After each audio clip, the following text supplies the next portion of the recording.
السلام علیکم ورحمۃ اللہ وبرکاتہ۔ اعوذ باللہ من الشیطان الرجیم، بسم اللہ الرحمن الرحیم۔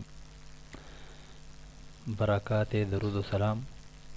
ایک عورت حضرت خواجہ حسن بصری رضی اللہ تعالیٰ عنہ کی خدمت میں حاضر ہوئی اور کہنے لگی، میری ایک جوان بیٹی تھی، وہ فوت ہو گئی، آپ کوئی عمل بتا دیں تاکہ میں اسے خواب میں دیکھ لوں۔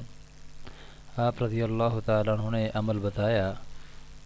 اس عورت نے عمل کیا تو خواب میں دیکھا کہ اسی کی بیٹی کو تارکول کا لباس پہنا ہوا ہے، اس کی گردن میں زنجیر اور پاؤں میں بیڑیاں ہیں۔ اس عورت نے سارا خواب حضرت حسن بصری رضی اللہ تعالیٰ عنہ کو بتایا تو آپ کو بہت غم ہوا۔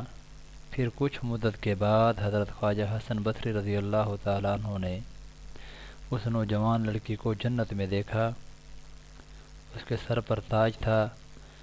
اس نے کہا، اے حسن، مجھے پہچانتے نہیں ہو؟ میں اس عورت کی بیٹی ہوں جو آپ کے پاس عمل لینے آئی تھی اور یہ بات کی تھی۔ آپ رضی اللہ تعالیٰ عنہ نے پوچھا، یہ کیسے ہوا جو میں یہ تم پر انعام دیکھ رہا ہوں؟ وہ کہنے لگی، ایک بار یہاں سے ایک آدمی گزرا، اس نے حضور نبی کریم صلی اللہ علیہ وآلہ وسلم پر درود شریف پڑھا۔ اس وقت قبرستان میں 70,000 مردوں کو عذاب ہو رہا تھا۔ آواز آئی کہ اس آدمی کے درود شریف پڑھنے کی برکت سے ان سے عذاب ہٹا دو۔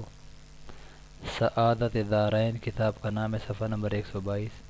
دعا فرمائے محترم سامعین کہ اللہ رب العزت ہم سب کو کثرت کے ساتھ درود و سلام پڑھنے کی توفیق عطا فرمائے۔